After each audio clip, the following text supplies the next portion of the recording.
मैं कहता हूँ खरी खरी में आप सबका स्वागत है। डिवाइन महाकाल की ओर से, प्रज्ञा महाअवतार बाबा जी की ओर से, गुरु माँ की ओर से और मेरी ओर से आप सबको ढेर सारे आशीर्वाद। सुखी रहो, स्वस्थ रहो और आध्यात्मिकता में आगे बढ़ो। मैं कहता हूँ खरी खरी में हम सनातन धर्म की बातें करते हैं। सनातन धर्म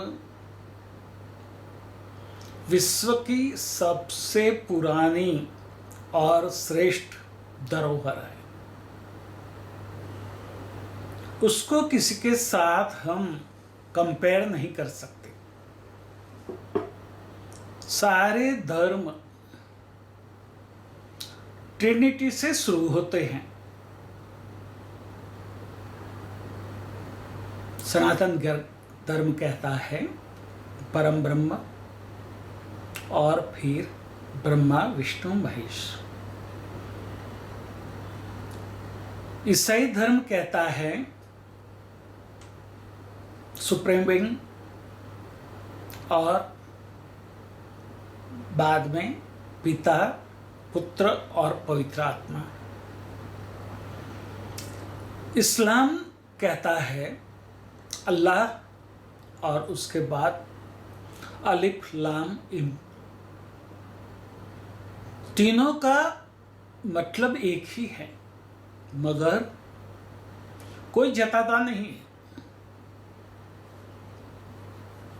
ये बात हमें समझनी इसलिए जरूरी है कि हम दूसरे धर्मों से कैसे श्रेष्ठ हैं और ज्येष्ठ हैं।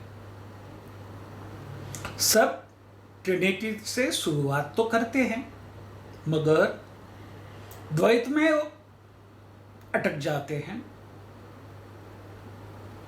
सारे धर्म सनातन धर्म के सिवा पूरे विश्व में जितने भी संप्रदाय बोलो, धर्म बोलो, जो है वो द्वैत में उलझते हैं, अटक जाते हैं। द्वैत से आगे कुछ नहीं है। सिर्फ और सिर्फ सनातन धर्म अद्वैत की बात करता है। वो एकोहम बहुश्यामी से शुरू करता है और अहम ब्रह्मास्मि से खत्म करता है। सोचो, ये समझने वाली बात है। ये बोलने वाली रटी रटाई बात नहीं है। ये अपनी अनुभूति से आती है और उसके लिए आपको अपना परिवार, अपने रिलेटिव्स और किसी को छोड़ने की जरूरत नहीं है। सनातन धर्म चतुर्थ आश्रम की बात करते हैं। 4 आश्रम हैं। ब्रह्मचर्य आश्रम, गृहस्थाश्रम, वानप्रस्थाश्रम और सन्यासाश्रम। और उसमें भी 4 वर्ण की बात की है।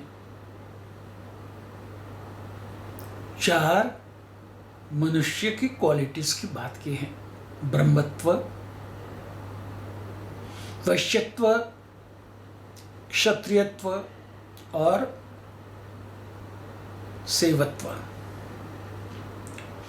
हम ये बातों में उलझ गए क्योंकि हमें उसी में उलझा दिया गया।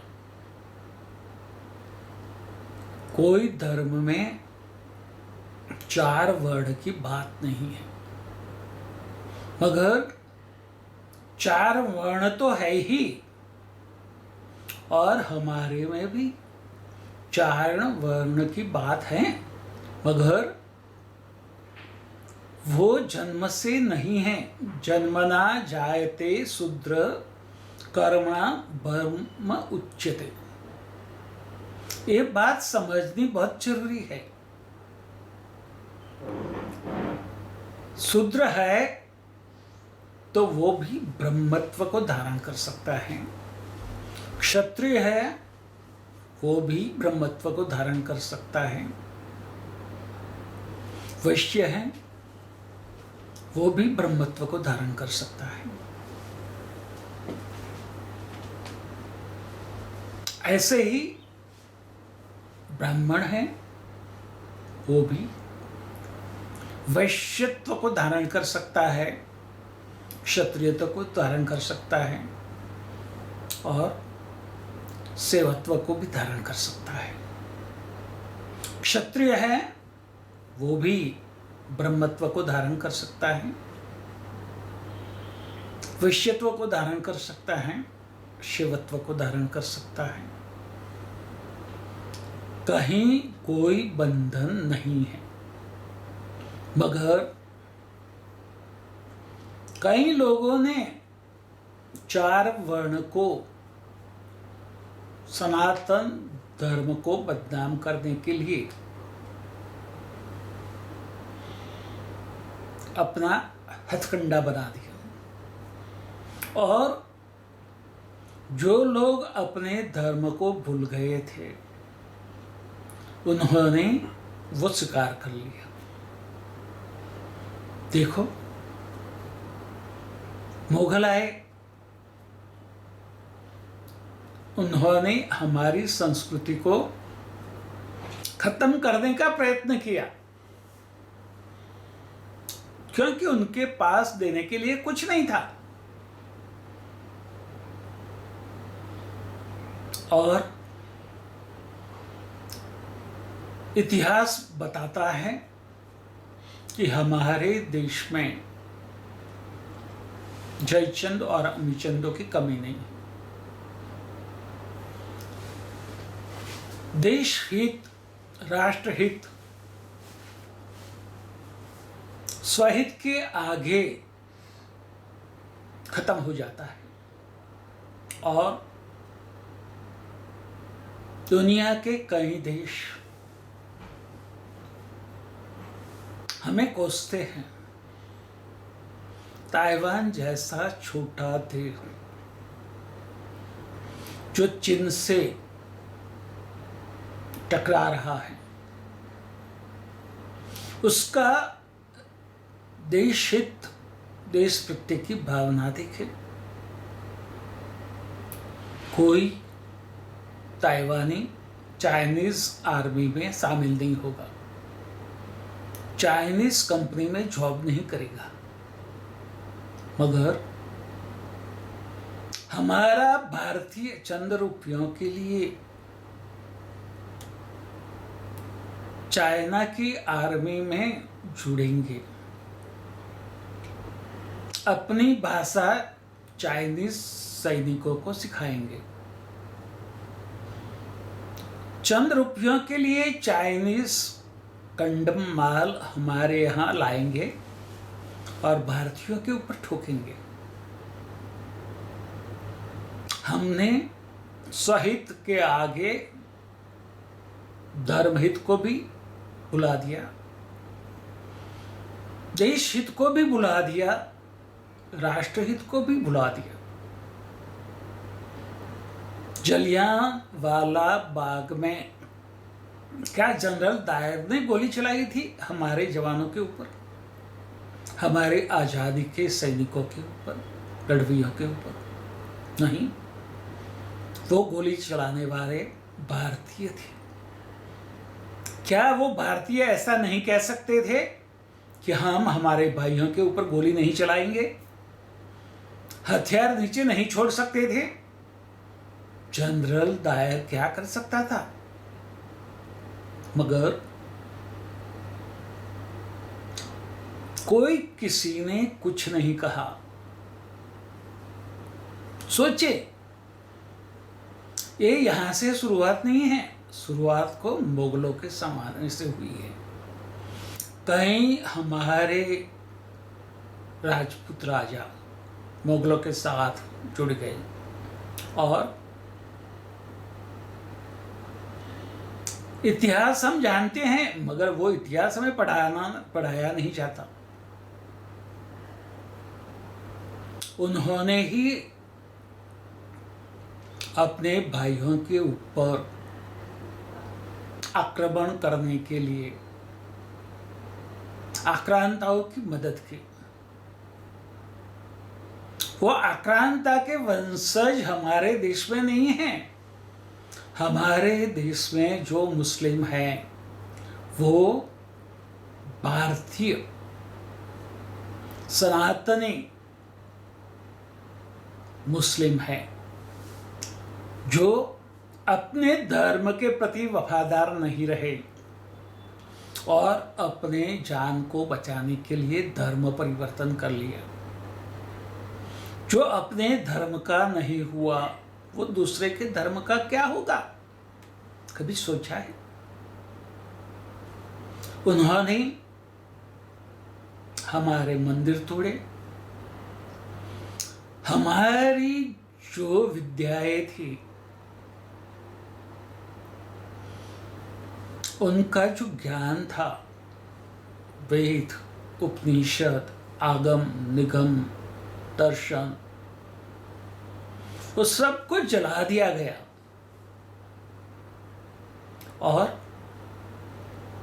मंदिरों को तोड़कर उसके ऊपर मस्जिदें बनाई गई। और वो लोग कहते हैं कि वो हमारे पूर्वज है। अरे वहां आक्रांता है। आप मुस्लिम रहो, हम ना नहीं कहते, मगर जो आक्रांताओं ने हमारे सनातन धर्म को खत्म करने के लिए प्रयत्न किए, वो हम बदलने वाले हैं। हम आज जागृत हैं। आपने और हमारे देश की कांग्रेस पार्टी ने और विपक्षों ने, वामपंथियों ने हमें जागरूक किया है कि जागो, वरना हम आपकी संस्कृति को खत्म करेंगे। आज उसमें भी कई सनातनी ऐसे हैं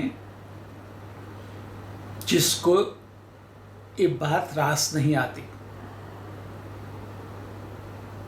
तो ऐसे लोग हमारे देश में रहने के लायक नहीं है, चाहे वो सनातनी हो या विधर्मी हो।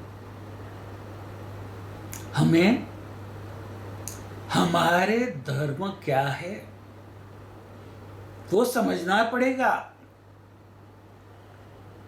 उसका अनुभव करना पड़ेगा और कहना पड़ेगा कि हमारा धर्म सबसे श्रेष्ठ है, ज्येष्ठ है।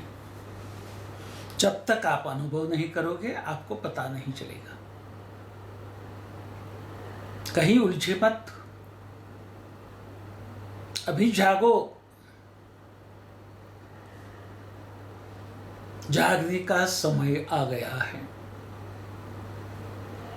सोते हुए को हम जगा सकते हैं, मगर जो सोने का ढोंग करता है उसे हम नहीं जगा सकते। हमारे देश में जिसकी आबादी ज्यादा से ज्यादा सनातनी है, तो हमारे देश में सनातनी ही राज करेगा। हम रोमन कैथोलिक को, क्रिप्टो क्रिश्चियन को क्यों न सत्ता दे? इसलिए कि वो 250 रुपये का बिजली मुफ्त में देता है, वो आपको यात्रा करवाता है, वो आपको पानी मुफ्त में देता है। कोई सरकार किसी को कुछ भी मुफ्त में नहीं देती, वो हमारी जेब से पैसे निकालकर हमें सुविधा देती है। और हम मुफ्त में मिल रहा है और इसीलिए हमारा वोट भी हम बेच देते हैं। हमें जागना होगा, हमारा जो राष्ट्रवाद की भावना है उसको प्रकट करनी पड़ेगी और सबसे पहले देश के बारे में सोचना पड़ेगा, फिर धर्म, फिर अपना राज्य, फिर अपना परिवार। जब तक हम इतने जागृत नहीं होंगे, हम दुनिया में अपना अस्तित्व प्रस्थापित नहीं कर पाएंगे। हमें किसी को हटाकर उसकी जगह नहीं लेनी है। सनातन धर्म तो सहअस्तित्व की बात करता है, जियो और जीने दो।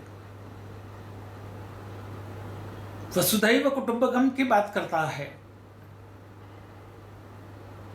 साथ में आगे बढ़ने की बात करता है। मगर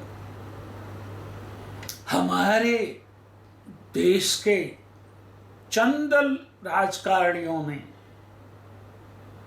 पहले हमें हिंदू मुस्लिम में बांटा, फिर हमें दलित और सवर्ण में बांटा, फिर हमें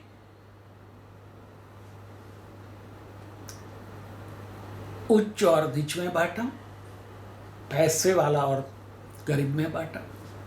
वो बांटते गए और हम बंटते गए और वो हमें लूटते रहे। आज जागने का समय आ गया है, अभी नहीं तो कभी नहीं, समझ लो। महाकाल जाग उठा है।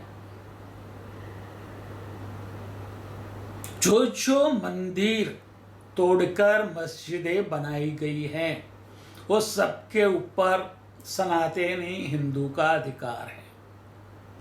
मुसलमान में यदि थोड़ी भी मैच्योरिटी है तो वो सारे मंदिर जो तोड़ के मस्जिद बनाई गई हैं, वो सारी मस्जिदें हिंदुओं को सौंप देनी चाहिए। आज हम जागे हैं, वो सोच लो। हम सहिष्णु है मगर काफिर नहीं है। हम अड़ जाएंगे।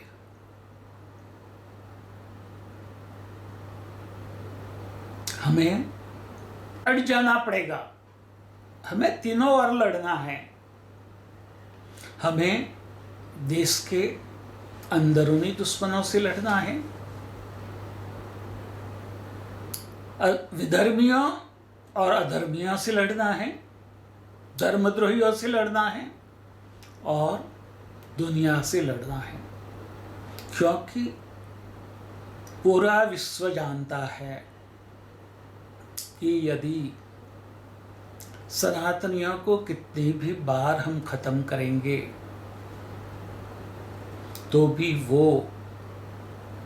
पुनः अपना अस्तित्व जताने के लिए तैयार हो जाएंगे। आज अमेरिका से लेकर पूरा विश्व भारत के खिलाफ है और हमारी नकली गांधी फैमिली उनके साथ है, वो देश का साथ नहीं है। उसको उसकी जगह दिखा दो। कांग्रेस में कोई कांग्रेसी नहीं है। मुझे तो लगता है कि उसको किन्नर कहना भी किन्नरों का अपमान है।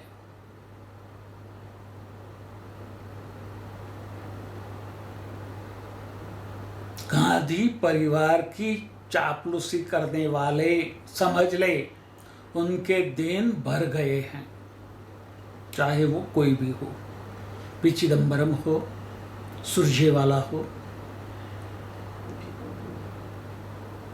अशोक गहलोत हो, कमलनाथ हो, दिग्विजय सिंह हो, कोई भी हो, उसके दिन भर गए हैं। हमें अपना अस्तित्व जताना पड़ेगा, हमें अपना महत्व खड़ा करना पड़ेगा। आज पूरी दुनिया भारत के सामने देख रही है और हमारे देशद्रोही राजकारणी भारत को नीचा दिखाने में तुले हैं। उससे सजग हो जाओ, उसको उसकी जगह बता दो और अपने सनातन धर्म का जो महत्व है उसको पुनर्स्थापित करो। नहीं करेंगे तो कभी नहीं होगा,